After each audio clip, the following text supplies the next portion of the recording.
Дорогие зрители, вы, наверное, уже не раз от меня слышали о статье Коста Хитагурова «Неурядицы Северного Кавказа», которую он написал для Санкт-Петербургских ведомостей в 1899 году. Я считаю эту статью фундаментальной для понимания того, что происходило тогда на Кавказе и того, что происходит сейчас. Небольшой спойлер: глобально ничего не поменялось.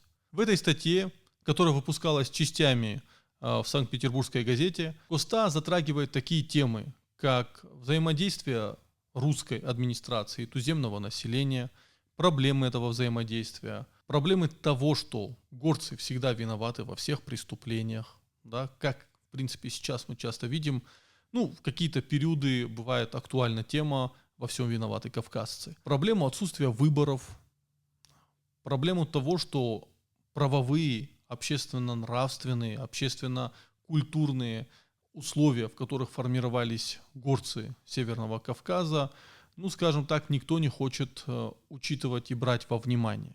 Это фундаментальный труд, который я считаю важным прочитать для любого осетина, для любого горца, потому что Коста Хитагуров выступает тут как представитель горцев и говорит не только от имени осетин, он говорит от имени осетин, чеченцев, ингушей, аварцев, кабардинцев, всех близких нам народов. В этой статье он также выступает немного со стороны. Он призывает русскую администрацию адекватно взглянуть на ситуацию на Северном Кавказе и отнестись к горцам, как того подобает. Более того, он, например, хвалит некоторых людей, которые добивались успеха в этом направлении. Например, Лорис Меликова, он его отмечает в этой статье довольно позитивно. Это труд жителя Российской империи, который хотел сделать ее немного лучше и объяснить, в чем проблемы взаимодействия между Российской империей и Северным Кавказом. Именно поэтому эта статья актуальна сейчас, именно поэтому я ее озвучиваю.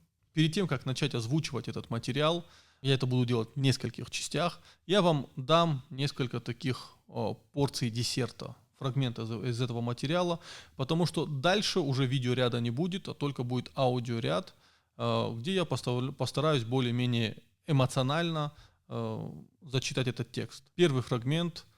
Коста пишет о том, какая информация с Кавказа доходит до жителей Петербурга. К сожалению, с Кавказа до нас доходят только сжатые отрывочные известия о самих фактах тамошних ненормальностей. Но о причине их мы, говоря по правде, почти ничего не знаем. А если кое-что и знаем, то как-то загадочно, туманно и во всяком случае односторонне. Мы слышим пока одну сторону, а другой стороны совсем не слышим. Быть может, она что-нибудь нам говорит. Быть может, она силится что-нибудь нам объяснить. Но отзвуки оттуда остаются гласом вопиющего в пустыне. Коста о том, как управлялся Кавказ, как жили народы Кавказа до прихода российской власти. Выработанные веками народные традиции, адат и обычное право – вот единственные факторы, которые господствовали и управляли свободными племенами Северного Кавказа, представлявшим собой не правовое государство с властями во главе, а общинное товарищество, управляющееся лишь обычным правом и выборными лучшими лицами их товарищества.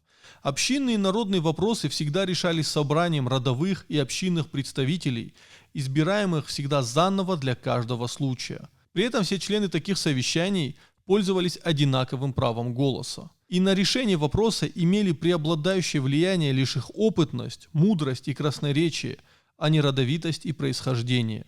Одним словом, никогда, нигде среди туземцев Северного Кавказа не было произвола над массой. Новые властители Северного Кавказа, к сожалению, не вполне поняли правовые и бытовые особенности завоеванных племен и решили сразу применить к ним такие государственные нормы, к восприятию которых они решительно не были подготовлены предшествовавшей своей историей. На независимого, свободолюбивого, храброго и воинственного туземца решили без всякой предварительной подготовки наложить бремя, о котором он ранее не имел ни малейшего понятия. Коста о так называемой пятой колонии среди кавказцев, которые, используя противоречия между жителями Северного Кавказа и российской администрацией, наживали себе имущество, знатное положение, и другие плюшки. Потеряв уважение единоплеменников, они не останавливались ни перед чем, чтобы заставить их трепетать перед своим могуществом, и действительно достигали поразительных результатов.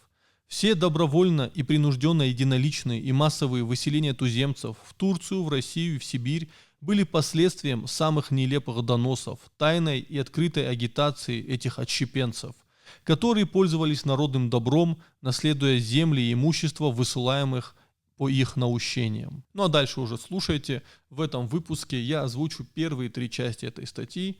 Последующие части уже будут выходить без моих аннотаций и размышлений, а просто как аудиоформат. Жду ваших комментариев. Конечно, можно не слушать мое видео, а просто прочитать оригинал. Это даже будет лучше. Но, как я понял, в последнее время многим проще послушать. А это фундаментальный труд, который важен. Я считаю важным его распространять.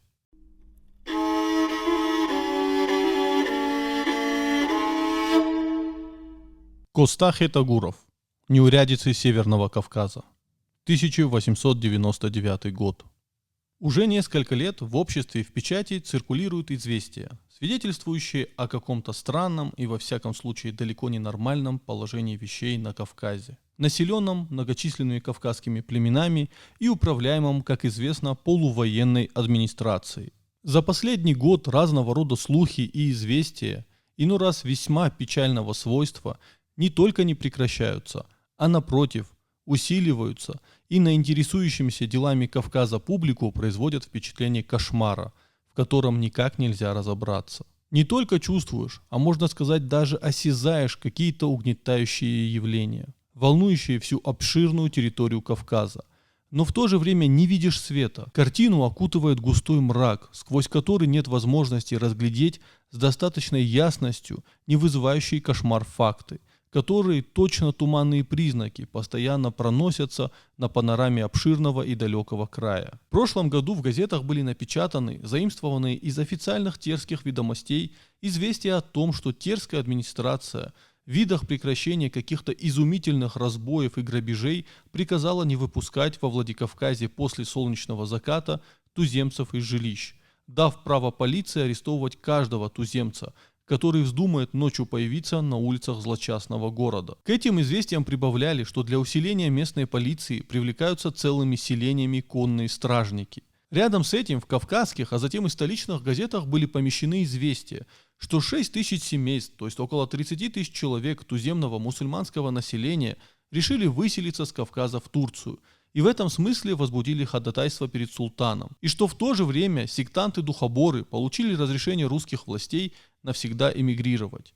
Если мы ограничимся только приведенными известиями и слухами, то в таком случае будем иметь полное основание подозревать, что на воспетом нашими знаменитыми поэтами Пушкиным и Лермонтовым Кавказе дело весьма далеко от положения, которое в официальных донесениях обыкновенно резюмируется фразой «все обстоит благополучно». К сожалению, с Кавказа до нас доходят только сжатые и отрывочные известия о самых фактах тамошних ненормальностей, но о причине мы, говоря по правде, почти ничего не знаем.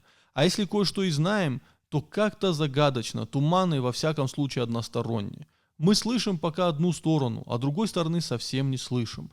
Быть может, она что-нибудь и говорит, быть может, она и силится что-то нам объяснить, но отзвуки оттуда остаются гласом вопиющего в пустыне. По всем версиям, доходящим к нам с Кавказа и пропущенным сквозь официальную призму, оказывается, что во всей сумятице, бесспорно совершающейся теперь на Кавказе, виновны единственно и исключительно полудикие, недисциплинированные туземные племена, упорно противящиеся приобщению к всероссийской цивилизации. Из патриотизма мы искренне желали бы, чтобы это объяснение соответствовало истине, но мы позволяем себе думать, что существуют и другие объяснения происходящих ныне на Кавказе ненормальностей. Отказавшись от напеваемых там толкований, возьмем жалобы местностей, возьмем на себя труд Сайн-Ира обрисовать положение дел на Кавказе, а это приводит к любопытным выводам, которыми мы и поделимся с людьми, интересующимися судьбами обширного, богатого, благословенного Богом и русским оружием дарованного нам края.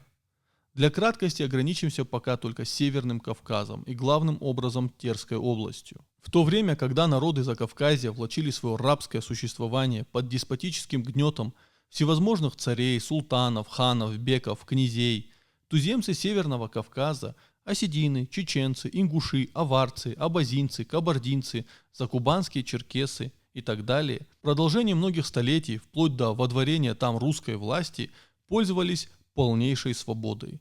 Занимая строго определенные территориальные районы по северному склону Кавказского водораздела, от Каспийского почти до Азовского моря, все перечисленные народности никогда не были ни в каком подчинении не только друг у друга, но даже и у знаменитых в свое время могущественных монголо-татарских завоевателей, торгавшихся в пределы Северного Кавказа. Правда, неимоверная сила последних после долгой упорной борьбы вынуждала туземцев временами бросать свои роскошные равнины и замыкаться в тесных ущельях гор. Но эта же теснота спасала их от обиды.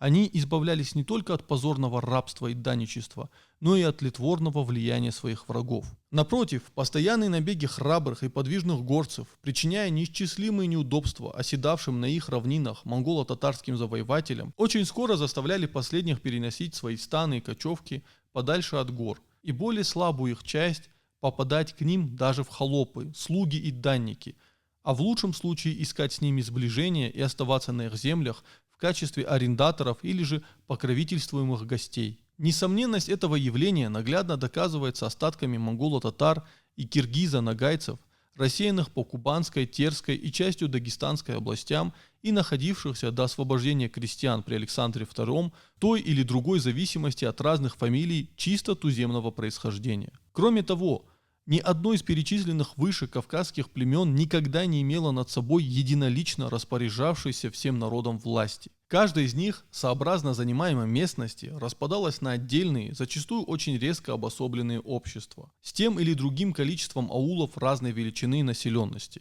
В свою очередь, эти общества, каждое в отдельности, никогда не знали над собой единоличной власти. Не было ее в строгом смысле слова даже в отдельных аулах. Даже в горах, где ценность земли превышает всякую вероятность, только пахотные участки земли составляли неприкосновенную собственность отдельных семейств. Леса же, луга и пастбища принадлежали целым обществам или непременно фамилиям, а на плоскостях, в равнинах земли были в полном смысле слова общинными. Таким образом, и имущественная зависимость народной массы от небольшого числа землевладельцев, как это было, например, в России или Грузии, среди туземцев Северного Кавказа не имело места. О единоличном же произволе над нею и говорить нечего.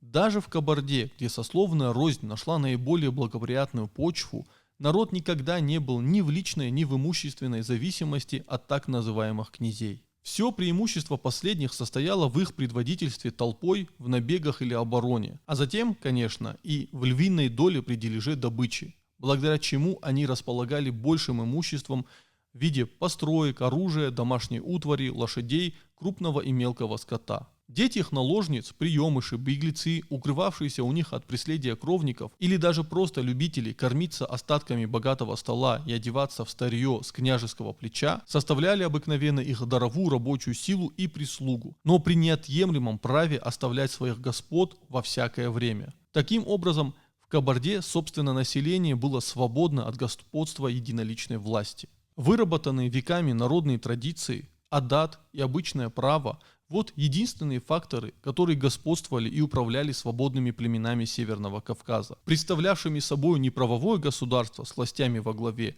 а общинное товарищество, управляющееся лишь обычным правом и выборными лучшими лицами их товарищества. Общинные и народные вопросы всегда решались собранием родовых и общинных представителей, избираемых всегда заново для каждого случая. При этом все члены таких совещаний пользовались одинаковым правом голоса и на решение вопроса имели преобладающее влияние лишь их опытность, мудрость и красноречие, а не родовитость и происхождение. Одним словом, никогда и нигде среди туземцев Северного Кавказа не было произвола над массой. Выработанный таким образом длинным рядом поколений на исключительной почве свободы социальные идеалы и верования залегли в таких глубоких тайниках духовной самобытности туземцев, что ее, по существу, совершенно еще не коснулись ни магометанства, ни даже христианства, несмотря на очень древнее их проникновение на Северный Кавказ. Вот в общих чертах те особенности строя, с которыми пришлось иметь дело русскому правительству с самого начала борьбы за край. Здесь надо было покорить в отдельности не только все племена, но и каждую общину, а зачастую просто фамилию, засевшую где-нибудь на неприступной скале. Здесь каждая община, каждая фамилия в отдельности представляли самостоятельную политическую единицу и имели право располагать своей судьбою по своему усмотрению. Не подлежит поэтому ни малейшему сомнению, что режим, установившийся на Северном Кавказе после его покорения, с первых же шагов пошел совершенно вразрез с духовно-социальным строем туземцев во всех его разнообразных проявлениях, до самых пустых мелочей включительно. Новые властители Северного Кавказа, к сожалению, не вполне поняли правовые и бытовые особенности завоеванных племен и решили сразу применить к ним такие государственные нормы, к восприятию которых они решительно не были подготовлены. На независимого, свободолюбивого, храброго и воинственного туземца решили без всякой предварительной подготовки наложить бремя, о котором он ранее не имел ни малейшего понятия. Это и послужило одной из главных причин несогласий, установившихся между победителями и побежденными, и продолжающихся, увы, до сего дня. Наивные туземцы в первые годы после покорения края не теряли надежды, если не вполне вернуть свою свободу, то по крайней мере сохранить свою духовно-нравственную самобытность.